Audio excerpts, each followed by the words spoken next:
Hello, everybody. We are live. I'm Jeff with eBay Addicts, and I got a brand new guest for you guys, the Nashville Flippers. How are you doing today? Doing good. What's going on, Jeff? Good to see everybody out in the interwebs. Right, right. Go ahead and introduce yourself, just in case people don't know who you are. Go tell everybody who you are, where you're from, and tell them what it is that you do. So my name is Ray. I'm one half of the Nashville Flippers. My brother-in-law Dustin, he couldn't make it today. He's actually coming back from Chattanooga. He's celebrating his 5th year anniversary, so he got to spend some time there in Chattanooga. That's where he went to college. So yeah. Other than that, yeah, I'm one half of the Nashville Flippers. Dustin, my brother-in-law, is the other half. We live in the Nashville, of course, thus the name, the Nashville Flippers, and we are part-time resellers, and we like to sell on certain platforms like eBay, Facebook Marketplace, just some other ways, and we've been doing this part-time for around going on 5 years now. So Really? we started our YouTube channel 2 years ago, and we're almost we're like super close to being monetized there. So if you guys hit us up on our YouTube channel and subscribe, of course, and yeah, that's about it. Okay, awesome. So you still work your regular full-time job, and then you do kind of reselling on the side. How's that been going for you? Correct. Great. Yeah, it's been going great. Yeah, it's great. That's what I like. I both of us enjoy our full-time jobs, and we enjoy doing this on the side, of course. And it's been going well. Right. Do you mind telling our audience what it is that you do for what your full-time job Yeah, of is? course. I work for a company that does like transportation related businesses. I work in the corporate office where I do accounting there.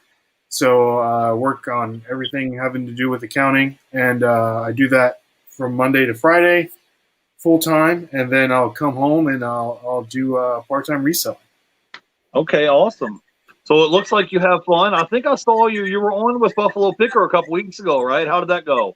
It went great. Yeah, it went great. Tommy's a great guy. It was awesome. It was a great time. I enjoyed it. I enjoyed it a lot. I think we're scheduled to be back sometime in November. I think he said he wanted us to jump back on. So that was great. Yeah. Okay, awesome. So you said you've been reselling now for 5 years, and you've been doing it part time, and you still have your full time gig. What would you say is your niche? Because I see looks like a lot of shoe boxes there in the background. Yeah, What would that's you say is your niche that you like reselling the most? I mean, anything that I can make a money on, except for like clothes. Not much of like a clothing reseller. I'm more of like toys, video games, collectibles, things like that. All these shoes, my parents recently sold their home, and these were like all the shoes that were still in their house that were mine that I like just left there when I moved out like long time ago. So I need to go through them and keep the ones that I want and sell the ones that I don't want. And there's shoes in here that are like 30 years old, decades old. I mean, I got some. Well, I if got they're still in the box, they're probably still in good shape, right? Yeah. Well, it depends because the thing about a lot of people that don't know, if you don't wear your shoes, they're not they're not meant to last a long time. So if you don't wear your shoes, they get destroyed. They have everything in them gets dry rots, and they mold and they get destroyed. So I have to look through the ones that are still in wearable condition, and then some that are not, and then either Well, sell them. You know, people actually restore a lot of the shoes because the upper on them still stays good, but the soles yeah. will dry up, and I'll take one for it. Oh, you don't have to. I was just curious what was Okay. up with the shoes. Yeah. So I'm gonna give a shout out here real quick to Zach's in the chat. Utah bot and going. He says, "I see Ray all over TikTok. How are you both doing?" Well, I'm doing well for a Saturday, and I didn't even know that you were on. I didn't even know you were on TikTok. So you guys do TikTok as well as YouTube, huh? Yeah, we of course, just like everybody else, started TikTok like I want to say like right before the pandemic, just because it was another way to get our name out there and get just get going or whatever. And we're actually doing pretty well there. We're monetized on TikTok. We have over 150,000 followers on there. Wow. So we're doing pretty good on there. I really enjoy the TikTok reselling community. I see Zach on TikTok too. Like, Oh, I don't really? know. It's like a weird, like, if you're on there, it's almost like you're like in on the inside joke kind of thing, And then I don't know, like the reselling community on TikTok is really special.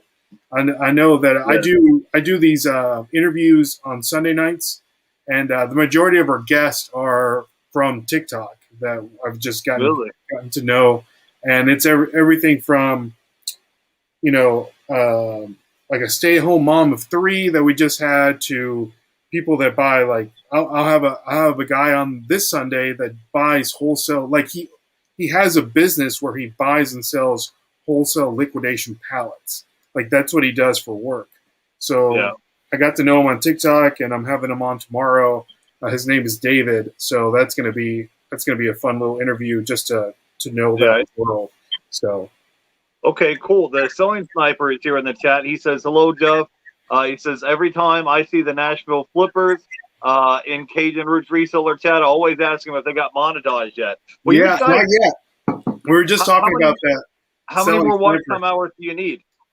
I need 180. I just checked it this morning. 180 hours. So we should hit it by the end of the week.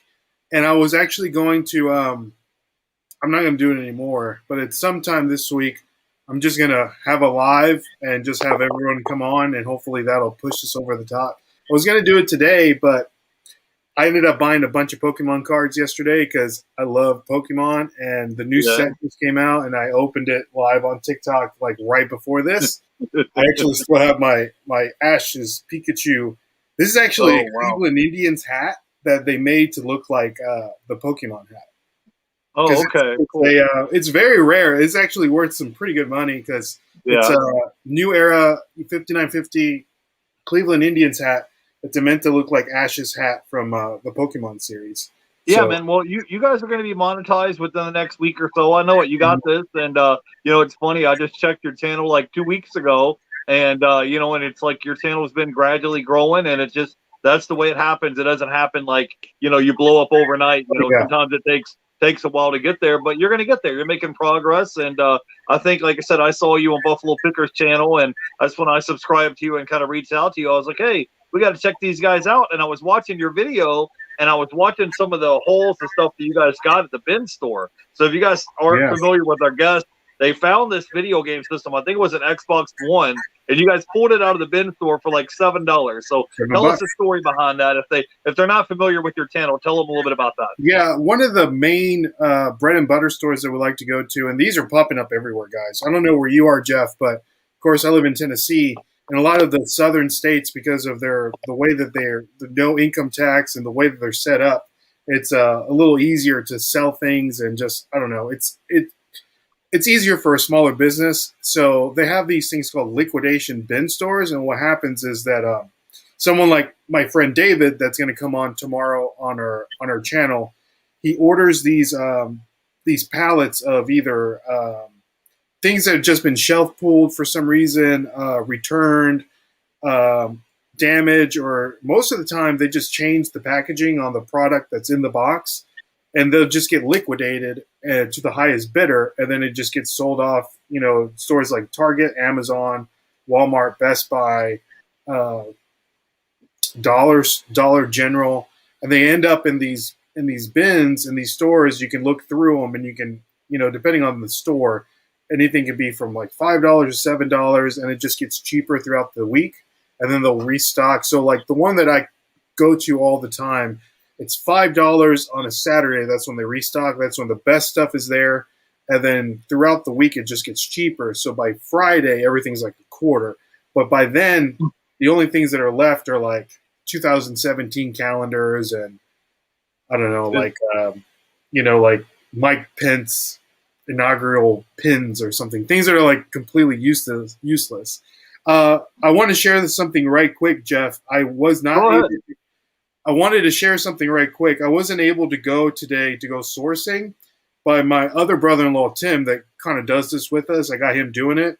He found this today. I don't know if the camera can pick it up or not, but it's a graphics card it's RTX. It's a GeForce RTX 3080 Ti. He found that today at the bin store for $5, and it's currently selling on eBay for $1,800. So he Wow. found it. Really, Yeah, that it costs that much for for a graphics card? That's crazy. yeah. But yeah, If you don't go know, ahead. Jeff, and a lot of people in the chat, because of the current situation of the world, there is a microchip shortage, and a lot of the graphics cards, video game systems, and whatnot are very scarce, and so that's why the cost of those certain items has skyrocketed because there's a microchip shortage, and the game systems need microchips. The Yeah, graphics cards, of course, are microchips, and a lot of people are using the graphics cards to build mining computers for Bitcoin. So that's why the price is increasing. And back to the Xbox One that I found, I sold it that day to someone that was in the store for $200. And my wow. TikTok videos, they're like, who would buy an Xbox One for $200 where you can buy the newest one for like $230? But again, the microchip shortage, the prices on gaming systems have increased. And so the supply and demand thing. And then right now, if you're looking to sell any kind of newer generation gaming system, now is the time because of the shortage. If you go, at least here, if I go to Walmart, Target, GameStop, you won't find a Switch, you won't find an Xbox, you won't find a PlayStation. And I know Yeah, there's a lot of people, people are talking in the chat, so I'm curious to see what they're saying. yeah. Well, I'm with you, man. I'm in Tampa. I haven't seen a ton of those bin stores. There's a mom and pop bin store that I go to around the corner from my house, and it's just like you said. They'll have a $5 day, four, three, two, and then $1 day. And believe it or not, I would go there on a Wednesday on $1 day, and I found like some tools, or I found like parts that are still new in the plastic. Some of them I picked up for $1, and within a week later they sold for $40. There So you if you go. go out there and hustle and you look at some of these bin stores, you can find some good deals there, and that's one of the reasons why I brought you on, because your business model is, I'm sure you still do yard sales and thrift stores and Mhm. things like that as well when you can, but there's only so many hours in a day, and you work your full-time gig as well, so it's easy for you to swing by like after work and say, okay, we're hitting this bin store up on a Friday afternoon or a Saturday, and you go in there and just clean house. So let's say hello here real quick to the ATL Flipper, because I have a ton of Wii's and PS1 systems. I wanted to say hey to the Selling Sniper. Want to give a shout out here to Zombie Bargain Hunter. What's up, Zombie? Hope you're doing well. Sewing Sniper says, Ray, I make 85% of my money from the bin stores. I've always had success in the past 2 years. Lately, I've noticed they've had some negative reactions to the stores. I love them. He says, the stores I go to now have went up. They're 15, 10, 6, 4, $2, Wow. then $1. So he said when it started, it was $8 on the first day. I So, think like I I said, think I guess the reason for that is because of so many of them there's competition now.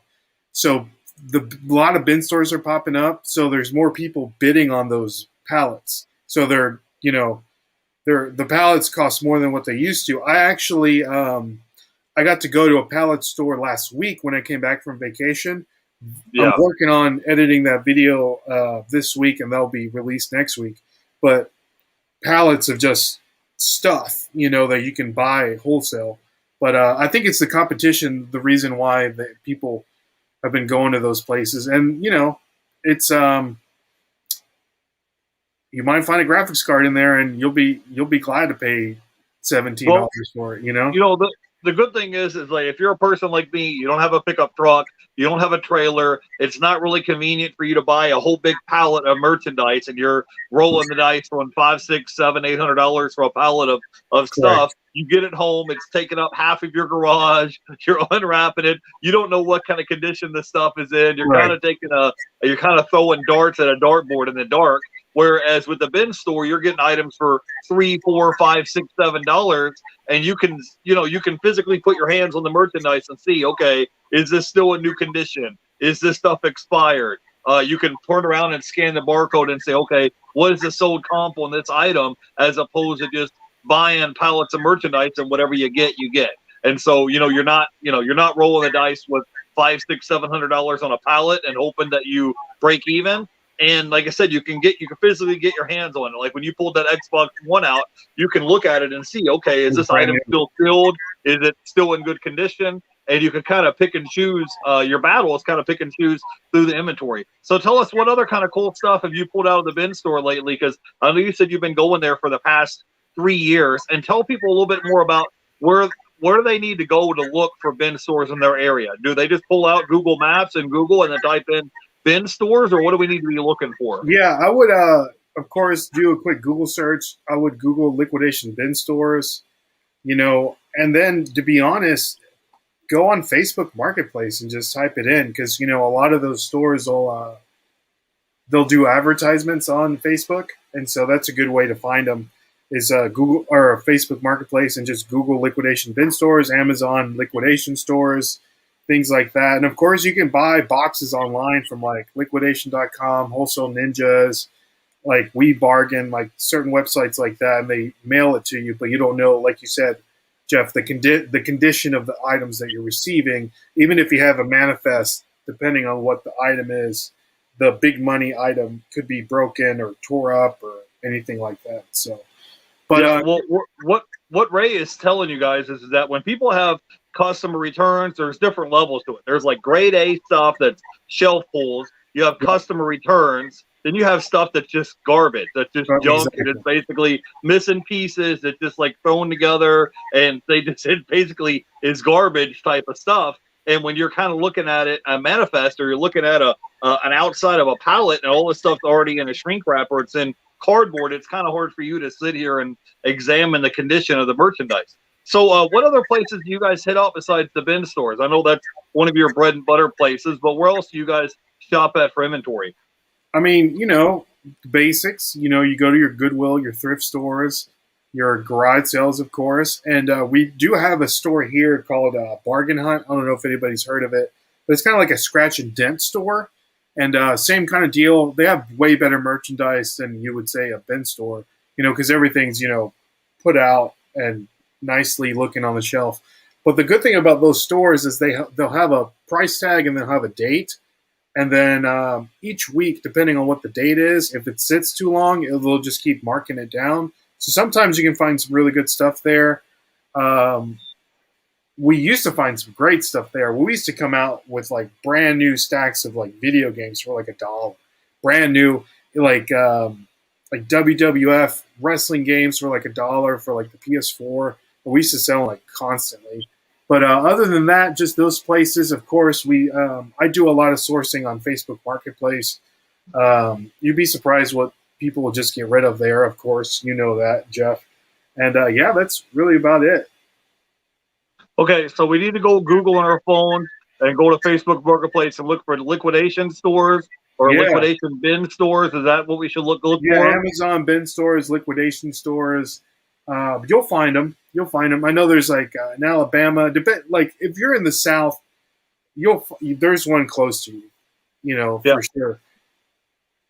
Yeah, I'm in Tampa, and I know what you're saying, man. I went to one of these places just kind of looking around at some pallets of merchandise just to see if I could get a good deal on one, dude. And they wanted like $2,000 for a pallet of merchandise. I told him, I said, bro, this pallet costs more than my car. Like, was it worth? Was the stuff worth $2,000 that was on the pallet?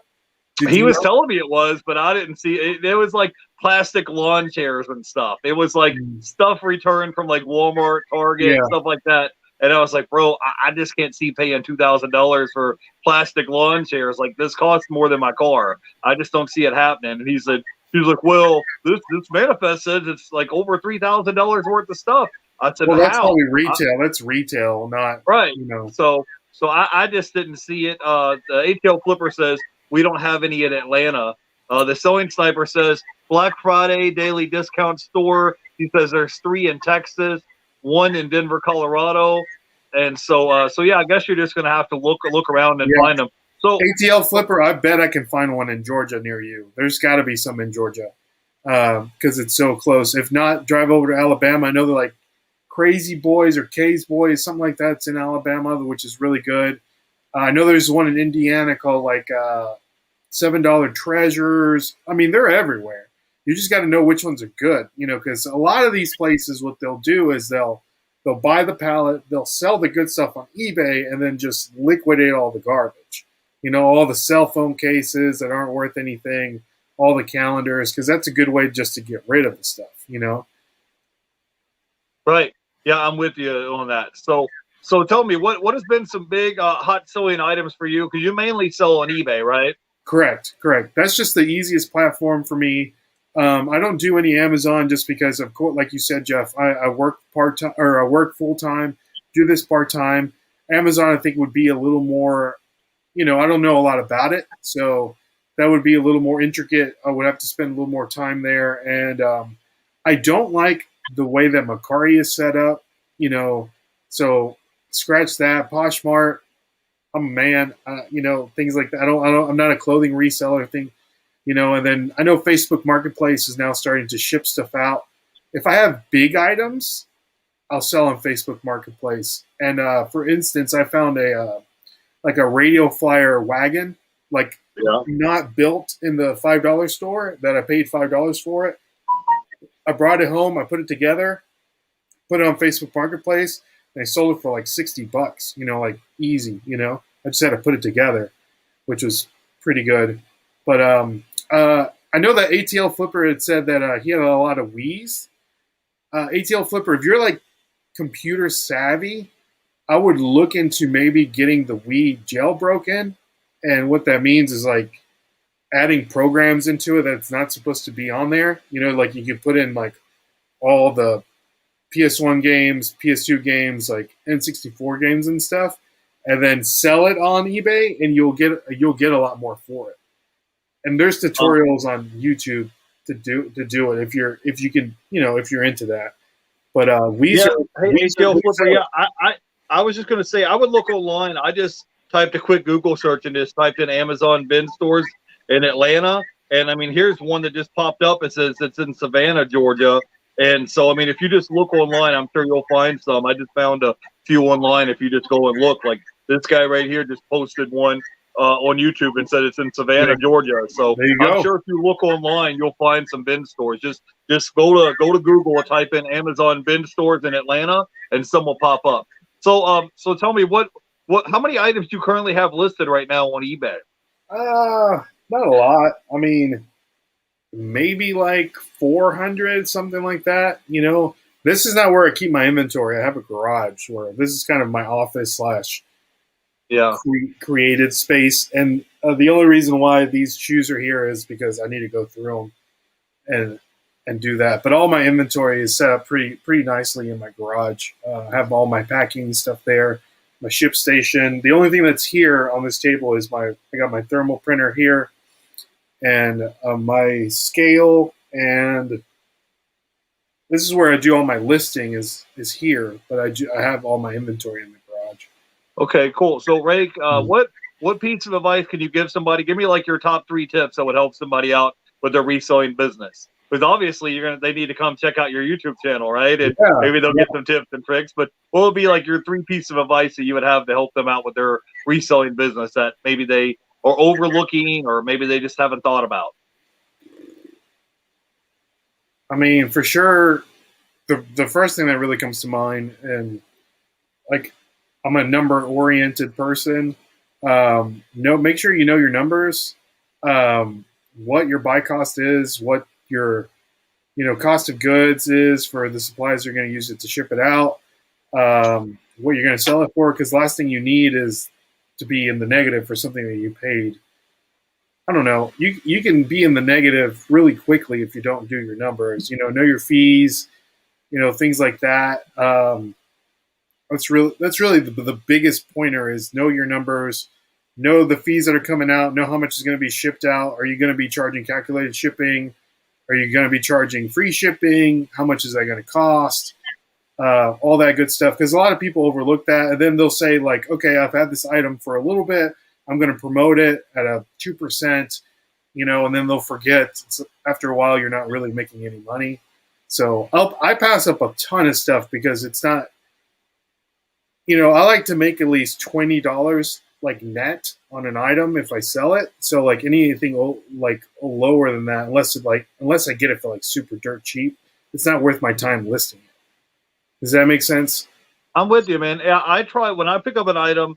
I try to get at least a 20x rate of return. So let's say if I Yeah. pick up a DVD for 50 cents, I need to sell it for at least $10, 11, $12. I need to get at least a 20x rate of return on my investment. So if I pay $1 for an item, like I have a Blu-ray here I picked up at the Dollar Tree, I paid $1 for it. I want to try to sell it on eBay for at least 20 bucks. That's not counting your cost of goods and your eBay fees and all that, but you still have plenty of margin. If you pay $1 for something, you sell it for 20, you got a pretty decent margin there. But yeah, I sell a lot of lower end items, items that are less than $30. But I mean, I have over 6,500 items listed, so I try to sell a ton, a It's so whole. much. It's so many items. Well, I mean, I'm just getting started. I'm going to hit 10,000 and 20,000. So I just try to sell a huge multitude of items instead of just trying to hit a home run with every item I sell. But yeah, the one thing that creeps up on people is shipping charges, man. Like I'll have everything will be good with my prices for an eBay, and then somebody from Canada will buy it, and then they get charged an arm and a leg for shipping costs to go to Canada. Or I had somebody yesterday, he was in Europe and he wanted to buy an item, and then when I told him what the shipping cost would be, he wanted to cancel his order. I'm like, well, bro, I'm shipping it to you from Florida all the way to Europe. Like, I don't know what you thought the shipping was. Are you using eBay's global shipping program? I am. Because I know that with me, all I have to do is ship to Kentucky, and then from there, they pay whatever the shipping is. But that shows up whenever they're trying to buy the item. I've sold stuff everywhere, and I charge for shipping on all my items.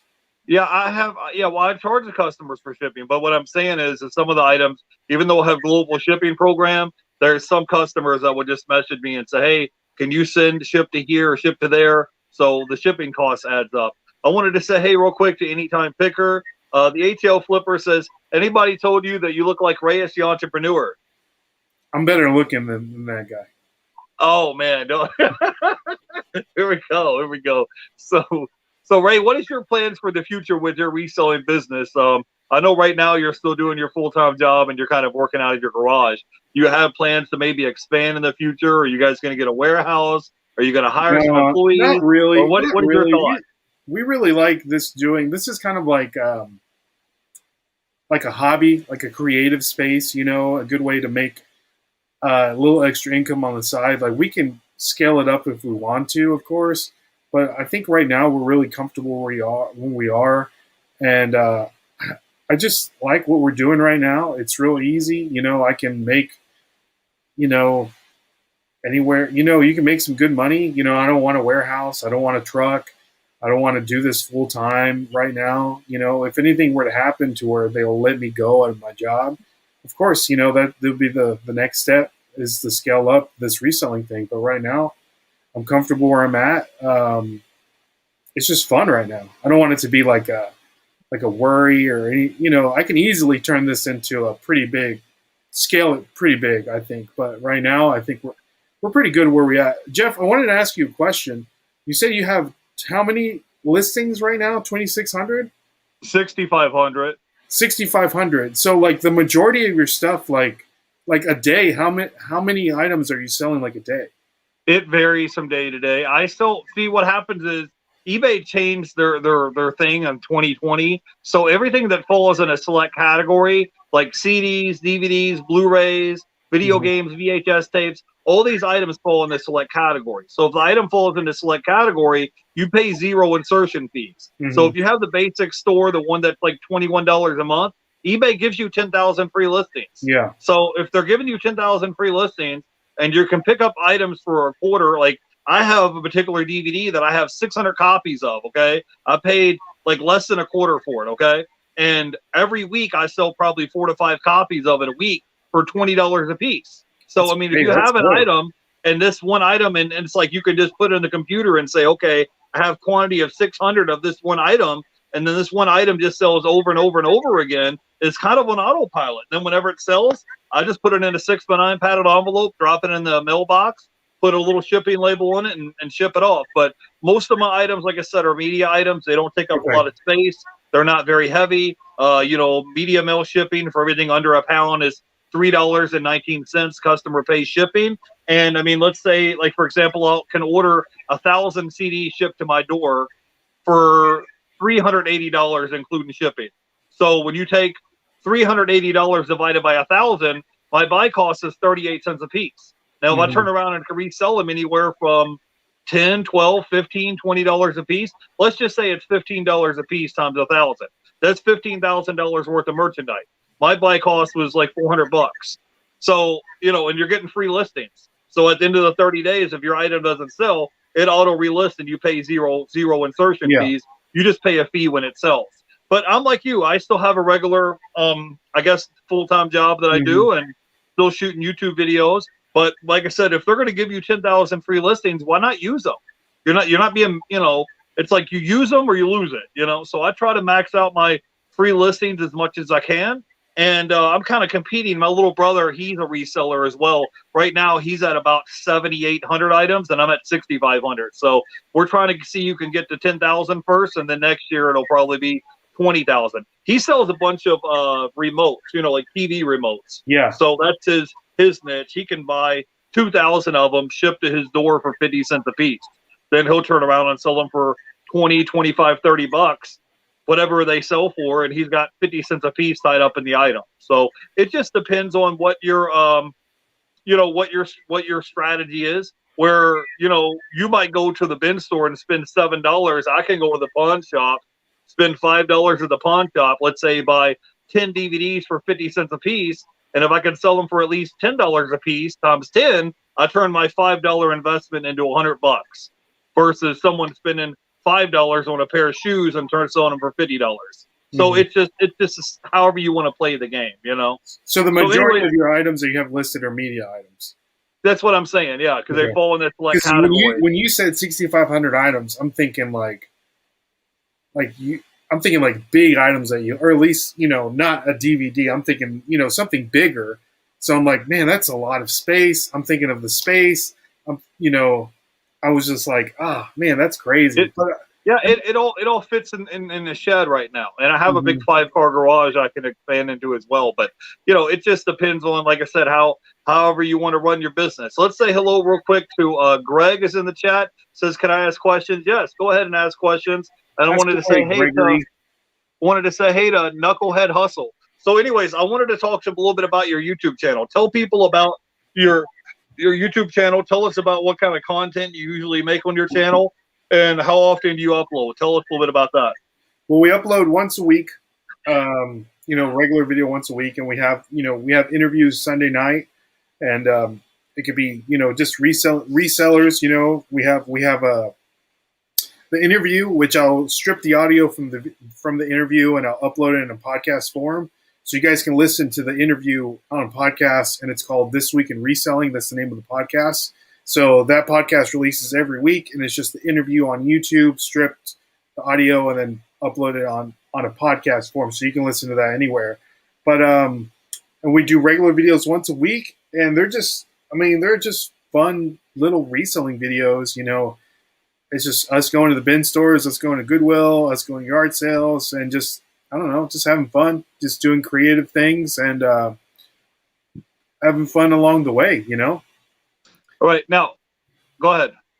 I think the day-to-day stuff, you can find that more on our TikTok.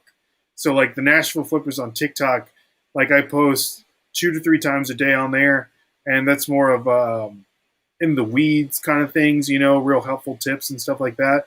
YouTube, I just love uploading, making videos, talking to people like yourself about reselling, and just, asking questions that I may not know, So right. It's fun, and we're fixing to become monetized, and that's fun too. So that's another notch in our belt. I never thought we would be monetized on YouTube. So here we are now, Well, hey man, congratulations, because you guys been on YouTube for 2 years hustling, and you deserve it. So I'm happy for you, break, man. Like winter of 2020, just because we didn't know what we were going to do. You know what I I, mean? So I there's, understand. I yeah, understand. Yeah, even as a fellow content creator, sometimes I just don't feel like putting out content. I just want to chill mhm. and take a break. So I feel like YouTube should be revolve around your schedule. You shouldn't schedule your whole life around YouTube. Yeah, of You course. should just kind of do it, kind of almost like whenever it's convenient for you. So, Mhm. Ray, do you have any more tips or advice? Because when I watch your video, it looks like you guys are like the first one there when the place opens up at these bin stores. Can you tell us what we need to be looking for? Because you get there, you're looking for treasure, and you're kind of shifting through junk to try to find the diamond in the rough. So, Yeah, kind of give well, us some more pointers of what we need to do when we go to these bin stores. so yeah, that's a great question, Jeff. So since I've been going to these bin stores for around 5 years now, we've done it's basically become an art form now. So the tips. Let me give you some successful, timestamp this guy. Successful Let's tips to go. go into the bin store by All Ray right, the Nashville Flippers. That's actually a right. good YouTube idea, Jeff. So Let's go I might ahead, need to take it. It's do a all you, video. bro. Take it, take that one and run with Yeah. it. So one of the things that, depending on the business store that you're going to, follow them on social media. Any social, if it's Facebook, Instagram, TikTok, or whatever. Usually, what they do is they try to lure people in that week. They'll put something out that's like worth, like a ton of money. This is a picture. Hey, this is the stuff that we're gonna possibly have, right? So follow them on there. I saw a picture that they posted, for example, the Xbox. They had an Xbox there that day. I'm like, cool. I know that I can at least make $230 on eBay for that Xbox if it's legit, not brand new, not broken or whatever. I'm thinking to myself, okay, I need to be the first in line to possibly get this Xbox. So know when the store is opening. That's another tip. Know if they have like a number system to where a lot of these bin stores, they'll start lining up early like we did, and they'll pass out tickets, they'll pass out numbers, and then you can go wait in your car. Know their I guess their lining up system. And then when you get there, since I've been doing this for a long time, one of the things that we did this time, we brought our own IKEA bags. The majority of these stores will provide bags for you, but sometimes they'll run out or whatever. So bring your own bags just in case. And then anything that you think is worth money, that is worth anything, just throw it in your bag and just keep digging. Keep digging, throw it in your bag. When you get done looking, now go through your items. Look them up, check the comps. Anything that's not worth anything, just throw it back. Because you don't want to, you can always throw it back. You can never get it on that run. You know what I mean? So after that, a lot of these places will let you open up the boxes and check the item, plug it in, make sure it works correctly. Do that, check your item, make sure it's working properly. And yeah. Know that know what you're looking for. You're not going to find an Xbox every day. You're not going to find an iPhone every day. You're not going to find an iPad every day. But look for certain things that you may not know that it's worth money. Like for example, like women hair products. Like hair irons, hair blow dryers. Like that stuff is worth some money. Know the certain niches and stuff like that. You'll know after doing it for a while. So my biggest tip is just if you think it's worth money, throw it in your bag and you can check it later. So Yeah, that's all sounds like good advice, and for sure. And yeah, I kind of like that you said they have these like doorbuster deals. It's almost like how Walmart or Target or some of these exactly. places will have doorbuster deals to get people in the door on Black Friday, and you're like looking for this computer or video game system or whatever, and they Mm-hmm. have like two per store or something. So if you're not like the first person there, that's just like the doorbuster deals that's like advertised, but they may only have one or two of them in stock. So do they have big Black Friday deals at these places as well? They do. The last Black Friday they went to, which is like Black Friday 2019, they advertised like big things. Right? We got there and it was terrible. We didn't find a single thing that was worth It was any the money. best. The saving grace was that next door there's like a clothing store that they do the same thing and everything's a little cheaper. And that day I found like a ton of hockey jerseys. I found like these Nike hats, like Nike golf hats that I bought. So that was a saving grace for sure. But yeah, sometimes you get burned. And you were saying, Jeff, sometimes these stores do have these doorbuster deals. But just because you're the first in line doesn't mean that you're guaranteed to get that item. So you just never know. There's been times where I've been like 70th in line, and I found like an iPhone, like in a box that I didn't know that an iPhone would be in, you know. Yeah, for Just sure. because you're You the front of the line, just because I you're the remember. front of the line doesn't mean that you're going to find great stuff. Yeah, I remember last year I was at Best Buy on Black Friday, and they were handing out these tickets, and a person would come up and ask you what item you're looking for, and they only had a limited supply of these tickets in their hands. And when they ran out of tickets, that was it. And so Yeah, I was there looking for some. I was actually there looking for some video games, some to resell and some to get for my nephews for Christmas. But you just got to be there, and sometimes it's being at the right place at the right time, but sometimes you just get lucky and you find what it is that you came there, and sometimes you come home empty-handed with nothing. So we got a exactly. question from the Sewing Sniper. He says, "What is the highest profit item that you have found?" You showed him earlier that card that you picked up, right? Show him the photo of that graphics card that you picked up Yeah, again. that actually wasn't me. It was my other brother-in-law that he found this today. So he found this graphics card today, which I didn't go today. I wish I did, but he found that card. That's the eBay listing. This is actually the card that he found. He sent me a picture, but Yeah, and how much did he pay for it? $5. And you said it sells for $1,800 online, right? Correct. What's some of the highest profit items that you have found? Because you've been doing this for 5 I've years. also found graphics cards. I've sold a graphics card for around $300 to $400. I found the Xbox. I still have a Chromebook that I haven't listed that I found there. My other brother-in-law, Dustin, he's found his biggest item was a Sony camera lens that he sold for Uh-huh. $1,200 that he paid $7 for. The biggest profitable day, and this is it's on our YouTube. I found these stacks. I think I found 7 of these baby owlet monitors. You know what those are? They're Is like a that little, like a monitor that they have for babies when they're in their like little crib? yeah, it's like a little sock that goes on a baby, and then it hooks up to your phone, and then you can see like their vital signs and stuff like that. So Okay. again, the tip that I just shared, the reason why it was just like in one bend there was like a ton of them. I'm like, oh, that looks like it's worth some money because I know that baby stuff is worth money, and then it said like Bluetooth compatible, so I know anything that hooks up to your phone is worth some Right. money. So I'm like, okay, I'm gonna buy these. I'm gonna throw these 7 in my bag, and then I'm gonna keep looking, and then I'm gonna check them later. Those are worth $230 a piece. I sold one to a pregnant lady there for $100 because she needed it, and she gave me $100. I gave it to her. I don't even have to pay for it.